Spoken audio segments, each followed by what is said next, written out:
Oh, hopefully we're live.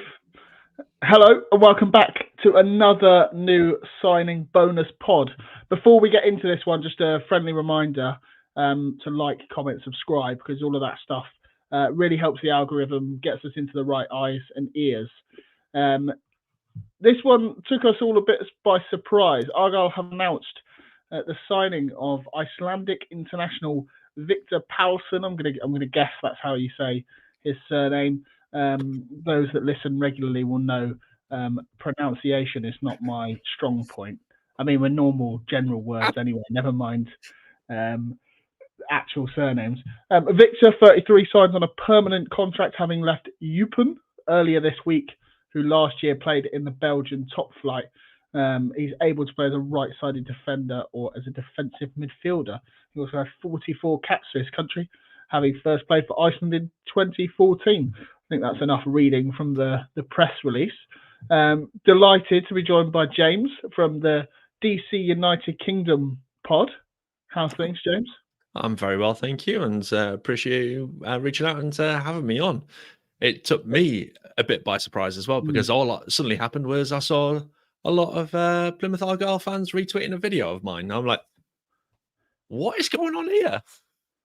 Yeah, we'll get on to those nasty, was it nasty or anger comments? One of the two. Yeah. I'm sure we'll ask you about that. I suppose the best place to start is maybe with his strengths. Like, what sort of player is Victor? I think the first one is he is an aggressive player. He's certainly someone who, he will be there on the pitch, and the strikers will know he's there because he likes to get his foot in.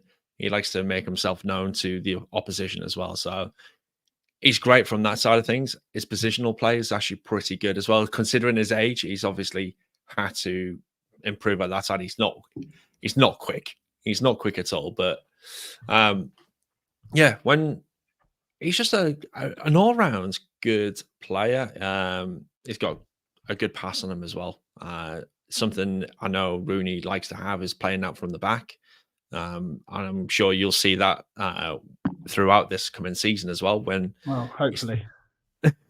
Yeah. But yes, he is a good player. And when he left DC United, it was all a bit of a shock for us as well, because we were, he was actually doing really good for us, and we were a little bit disappointed when we sold him on. But he was on a big contract, and in Major League Soccer, having big contracts is difficult to have. Because he was a designated player for you, though, right? So he was over. He was briefly. So when we signed him in 2022, we signed him mid-season. So we signed him as a designated player, and I think we kind of got away with that because when you sign midway through the season, it counts half of the amount towards the salary cap, because it goes on a yearly basis rather than on a week-by-week basis. Major League Soccer is very confusing for this, so stick with me.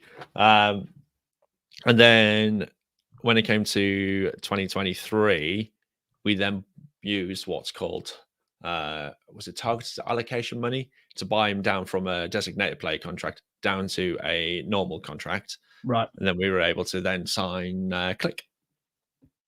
Oh, nice.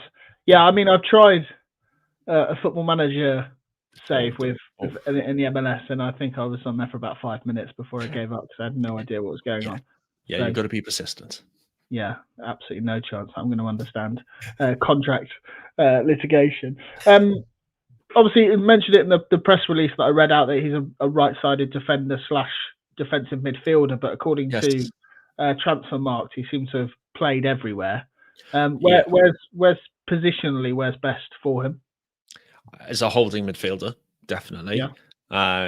But we utilised him as a centre-back as well, because in that particular season, that it's 18 months that we had him, we had a bit of an injury crisis, and we just had to utilise him as a centre-back. And so, you know what? He was actually really good. We played some of our best defensive football when he was there, because he was calm on the ball and he's able to play it out from the back and actually find a man, which is something we struggled with beforehand. Yeah, I suppose the first question that I'm going to read, Nick, from somebody else. Kenny asks, at 33 years old, I told you I could talk. What can he bring to Argyle apart from experience? So, I mean, obviously, as rightly said, experience is going to be the key one, but also the calmness as well. Even though you mentioned about the anger, but he also brings that little bit of calmness as well, and he's composed on the ball. He's not going to be this kind of player who, when he gets pressed, he's just going to hoof it away in the hope of it finds someone else. He will be able to actually look, turn, pass to whoever it is, and keep it simple. And that's what you need, isn't it? Just simple stuff. You don't want it as a defender. You don't want anything cocky or anything like that. No. On that anger question, obviously the one that you got a few retweets on earlier. Yeah. Is that something that maybe lets him down? Is that something that's maybe a weakness in his game? Or depends on how you see it, really. I enjoyed it. I thought it was a positive for us. In that clip that I shared all that time ago, that was actually from the guy who met. So we had the question come in, and then the person who was on my show at the time was actually one of our defensive midfielders, Russell Knaus. So we were actually getting that view right from inside the dressing room, which is always great. And yeah, for me, I enjoyed that aggressiveness. It's something I think you don't want too many players like that, but you need someone who's going to be a bit of a leader on the pitch, and that's something else that he would actually bring, is that leadership. Because I think he captains sometimes for the Icelandic national team as well. Yeah, he seems to have been a captain in most places he's been. So yeah, that speaks volumes itself. I think that's one thing we've been lacking maybe in the squad, is that just that bit of grit and a bit of that little bit of experience. Just know when to close games out, when to be a bit ruthless, when to be a bit of a nasty bastard, shall we say? Yes. As long as it's all controlled, which is brilliant. Obviously, we've mentioned Wayne already. Yeah, he worked under Wayne whilst on loan with yourselves at DC United. How can we expect Rooney to utilise him? Is there anything specifically that Wayne will ask of him? I think he will ask him to put himself around on the pitch. Wayne, when it was applicable, he wanted to play the high press and full press style of play. So even though he is 33, he will do it in the right way as well. And I think that's where we'll see him being utilised.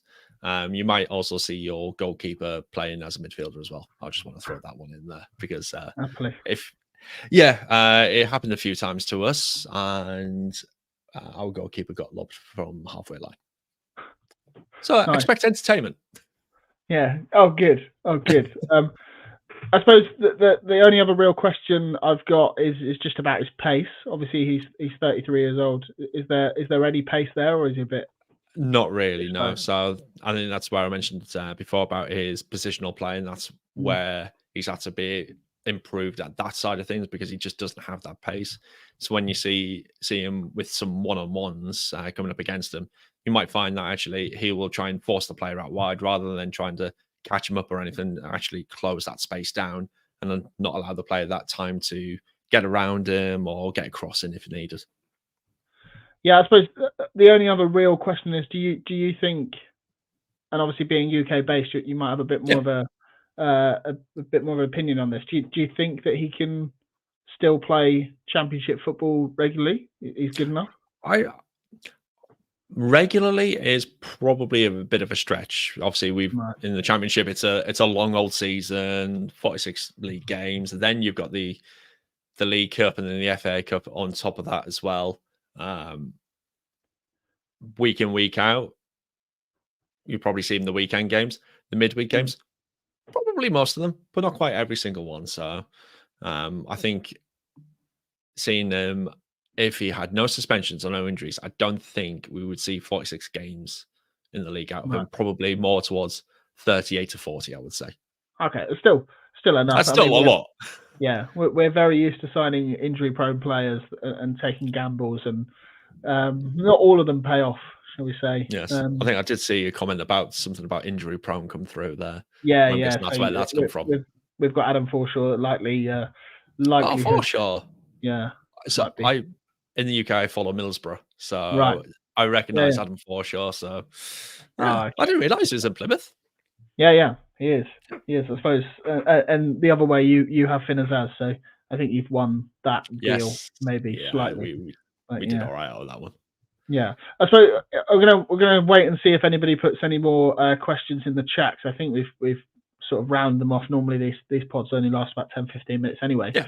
I suppose I just want to get your opinion on Wayne Rooney. We've spoken to a previous MLS journalist who wasn't overly enamoured with him. What are your thoughts? Yeah. When we announced him as our head coach, I was quite excited because of what he did with Derby County, which I think anyone from the outside can attest that it was some feat.